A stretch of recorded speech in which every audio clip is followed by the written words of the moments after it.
Ladies and gentlemen.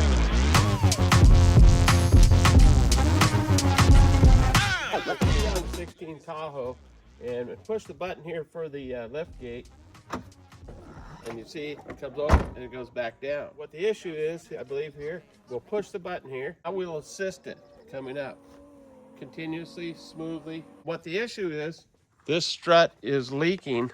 See the oil on here and there's some oil here. Is the tension on these two struts to be pulling it up. Thinks it hit something because it doesn't have that tension to bring it up. So it thinks that it hit something, so then it cancels the going up and tries to close.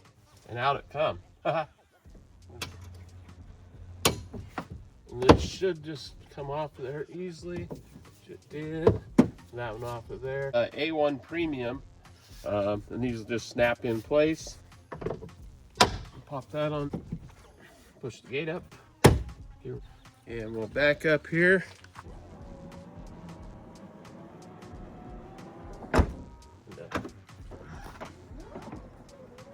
There we go. It's fixed.